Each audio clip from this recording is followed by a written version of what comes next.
Salut, bande d'ignards! Si vous regardez cette vidéo, c'est que vous voulez en savoir plus sur votre système solaire et c'est tout à votre honneur. On peut être ignare et le rester toute sa vie, ou alors trouver une once de savoir chaque jour qui fait de vous quelqu'un de moins ignare. Vous êtes sur la bonne voie pour ne pas finir comme étant le plus inculte de votre cercle d'amis. C'est sûr qu'à part les foot bagnoles et meufs à gros boobs, vous avez dû vous enfoncer dans la débilité la plus beauve de ce monde moderne. D'ailleurs, c'était quoi dans le passé la beaufitude? Balle pelote, chariote et cunégonde à grosse loche? Alors bref, il est tout de même question de rondeur. Nous allons parler astres. Et pas n'importe quels astres. Bah oui, du con! Un astre, c'est pas qu'une planète, mais ça tu le saurais déjà si tes seules références n'étaient autres qu'un ballon de foot et le melon de ta mère. Des astres, il y en a plein dans notre système solaire. À savoir, bah déjà notre soleil, c'est déjà une chose. Puis il y a nos planètes, les planètes telluriques, gazeuses, naines, des comètes, des astéroïdes, des météorides. D'ailleurs, tu connais la différence entre un astéroïde et une météoride? L'un a de l'asthme et une thyroïde, tandis que l'autre prédit la météo avec tes hémorroïdes.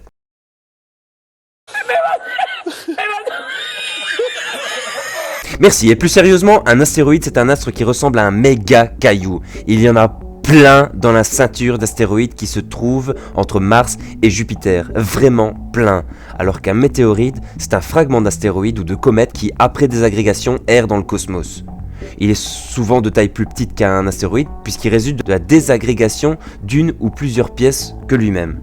Oui, ça fait 2 fois que je dis désagrégation, et tu as toujours pas compris ce que ça veut dire. Putain, t'as de la chance de pas avoir connu ma mère, elle te dirait tout de suite dictionnaire, dictionnaire, dictionnaire. Mais putain mec, t'es sur internet, prends 10 secondes, tape 13 lettres sur ton clavier, et la magie de Google fera de toi, une fois de plus, quelqu'un de moins ignare. Bon, revenons à notre système solaire. Il faut tout d'abord savoir qu'au centre de notre système solaire, il y a le soleil.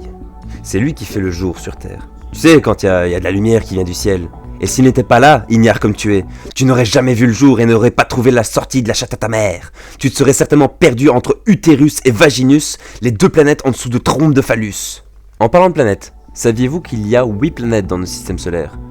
Et j'entends déjà dire, non c'est pas vrai, il y en a plus, non c'est pas vrai, il y en a plus. Ta gueule, ignare! En effet, là je vous parle des planètes telluriques et gazeuses, celles qui ont une masse et des dimensions entrant dans la nouvelle définition établie en août 2006. Les autres planètes de notre système solaire sont des planètes naines. Je ne les oublierai pas, même s'il n'y a pas moult choses à dire sur leur sujet, je les oublierai pas, vous en faites pas. Nous avons bien 8 planètes. Mercure, Vénus, la Terre, Mars, Jupiter, Saturne, Uranus et Neptune. L'ordre dans lequel je viens de vous les citer est l'ordre croissant de leur éloignement par rapport au Soleil. Donc Mercure la plus proche et Neptune la plus éloignée. Et toute personne vivant sur la planète Terre et ayant un accès minimal à l'information et la culture se doit au minimum de savoir l'ordre d'éloignement des planètes par rapport au Soleil. L'autre fois, je parlais de Vénus et un mongol crétin et ignare me demande si c'est bien la plus éloignée du Soleil. Mais putain, je venais de passer mon temps à lui expliquer que c'était la planète la plus chaude du système solaire et ce crétin me demande si c'est la planète la plus chaude et la plus éloignée. Mais c'est pas possible d'entendre des conneries pareilles dans un monde occidental comme le mien. Après on dira que les Belges sont cons, mais putain il y a des cas vraiment, hein. Je vous le dis, hein. Tu as un rhume et tu fais toujours... Faut que tu te mouches. Tu vas mouchoir?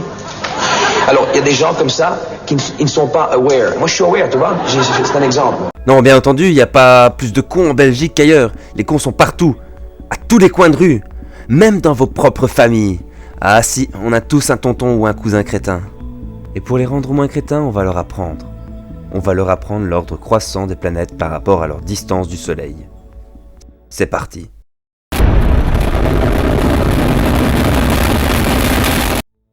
Mercure, Vénus, la Terre, Mars, Jupiter, Saturne, Uranus, Neptune.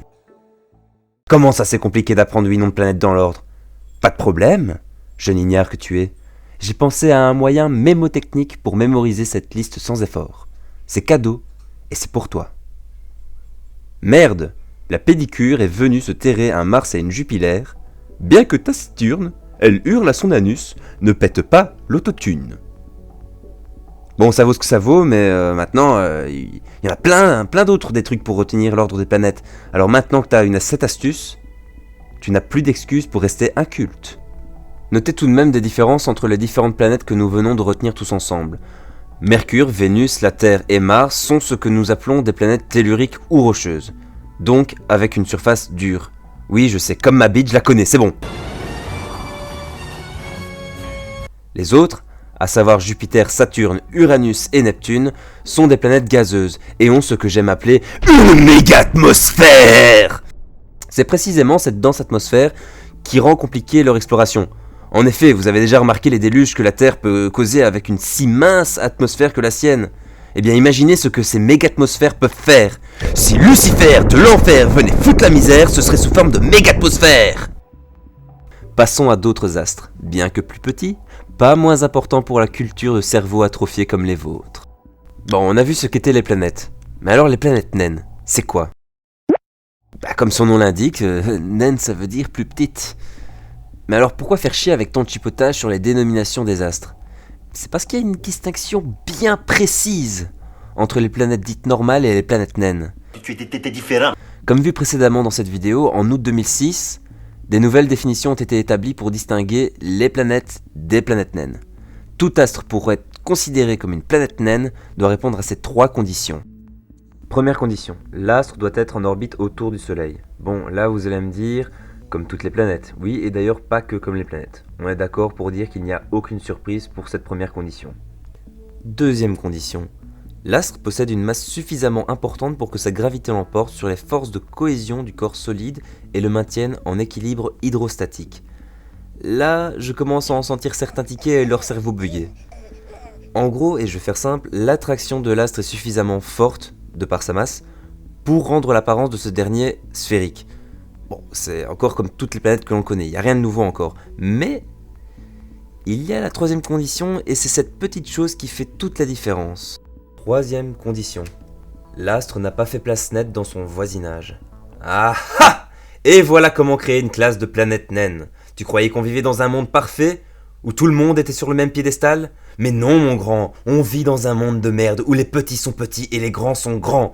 C'est normal. Les pauvres c'est fait pour être très pauvres et les riches très riches. Et c'est une dégueulasserie de l'homme ça. C'est l'humanité, c'est pas moi qui l'ai créé. Alors l'homme, à force de s'être discriminé soi-même, s'amuse maintenant à faire de même avec nos astres qui sont eux-mêmes plus âgés que l'humanité elle-même. C'est clairement de la discrimination astrale. Et monsieur le juge, je demande à ce que chacun de ces vieux barbus ayant voté l'accord de cette définition soit considéré comme des vieux barbus imbus. Plus sérieusement, des planètes naines et reconnues, nous en avons 5. Cérès, qui se trouve dans la ceinture d'astéroïdes entre Mars et Jupiter, longtemps considéré comme un astéroïde, on peut clairement dire que c'est un astre qui est monté d'un cran dans l'échelle sociale de l'univers. Nous avons ensuite Pluton, que tout le monde connaît. Là c'est un petit peu l'inverse. C'est une planète normale qui maintenant est descendue d'un cran dans le rang social de l'univers au rang de planète naine. Nous avons aussi Eris, Makemake et Oméa. Les 4 dernières sont des planètes que l'on appelle transneptuniennes, c'est-à-dire qui sont plus loin que Neptune. Pluton, Makemake et Oméa, pour les situer, font partie de la ceinture de Kuiper. Mais qu'est-ce que la ceinture de Kuiper ? C'est une ceinture d'astéroïdes, et pas ceinture de pantalon, du con ! Ceinture d'astéroïdes qui se trouve au-delà de Neptune. Donc c'est vachement loin quoi. Et au-delà de la ceinture, il y a Eris. Il est très probable et même certain que l'on découvre encore d'autres astres au-delà de cette ceinture dans les prochaines décennies, que ce soit des planètes naines, gazeuses ou telluriques.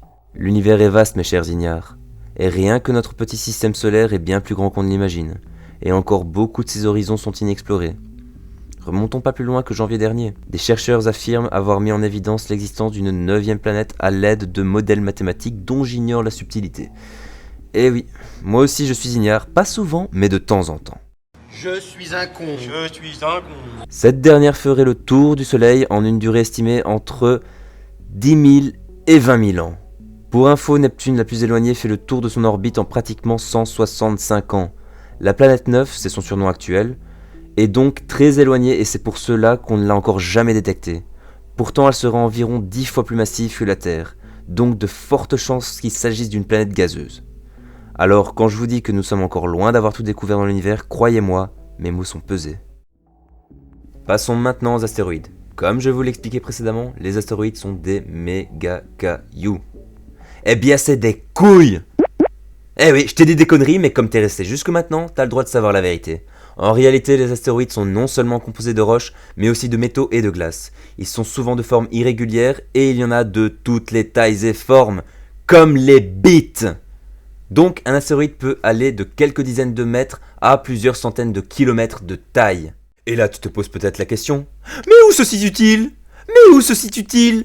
Eh bien partout. Il y a des astéroïdes qui croisent même l'orbite de la Terre, ce que l'on appelle des astéroïdes géocroiseurs. Et il suffirait d'un simple manque de bol et BOUM ! Adieu l'humanité tout entière.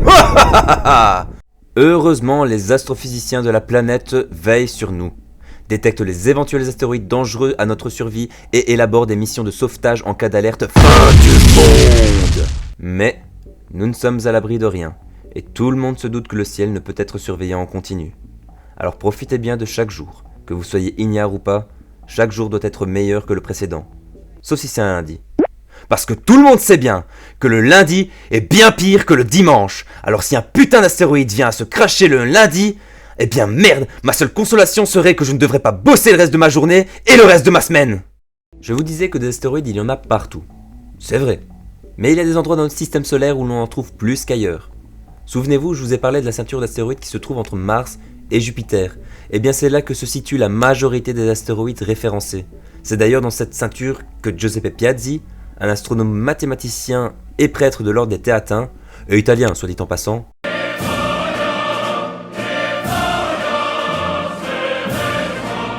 a découvert le premier astéroïde. Cet astéroïde s'appelle Cérès.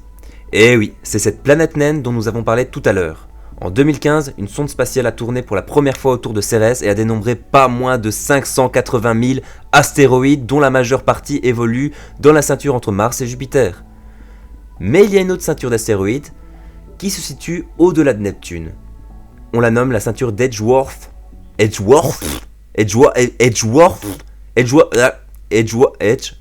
On va dire Edgeworth-Kuiper. Mais on préfère l'appeler la ceinture de Kuiper, c'est plus facile et plus joli à prononcer. Et nous en venons aux derniers astres que j'ai à vous présenter qui habitent notre système solaire, les comètes. Elles fascinent tout le monde par leur beauté et leur mystère. Il y a tant de choses à dire sur les comètes et sur les autres astres que je viens de citer d'ailleurs. Mais vous l'aurez compris, cette vidéo ne sert pas à vous apprendre dans le détail ce qu'est chaque astre, mais bien de vous présenter la composition de notre système solaire en termes d'astres. Parce que trop en dire serait trop long et pourrait causer un choc traumatique chez les plus ignares d'entre vous, dû à la prise de conscience de leur ignardise. Putain, j'invente des mots. Le détail, ce sera pour les prochaines vidéos. Donc, les comètes. Bon, déjà, on va faire la distinction entre comètes et astéroïdes. Déjà, les comètes n'ont pas du tout la même orbite que les astéroïdes. Les comètes ont une orbite très elliptique, ce qui fait qu'elles passent très près du Soleil et s'en éloignent très loin. Elle n'est donc jamais à la même distance du Soleil d'un jour à l'autre. Pas comme nos planètes. Enfin si, nos planètes ont une orbite elliptique, mais dans une moindre mesure. Là, les comètes, on peut carrément dire que c'est la caricature même de l'ellipse. Autre élément qui les distingue des astéroïdes, leur noyau. En effet, le noyau des comètes, c'est pas foutu pareil. Et d'ailleurs, quand la comète s'approche du Soleil, le vent solaire, la pression de radiation et la gravitation font que la comète se révèle sous son plus bel aspect. Ce sont les représentations des comètes que chacun connaît. Regardez ces belles photos, putain de sa mère. Si ça claque pas ça, t'as déjà vu un si beau truc gâché par un connard qui croit tout savoir et t'insulte d'ignare ? Eh bien, c'est la composition du noyau et la proximité de la comète avec le Soleil qui causent ce phénomène. Je n'irai pas plus loin dans l'explication pour cette vidéo. Comme je l'ai dit, il y a tellement de choses à dire sur ces astres et même sur tous les astres que j'ai cités jusqu'à maintenant, et donc beaucoup de choses encore à vous apprendre.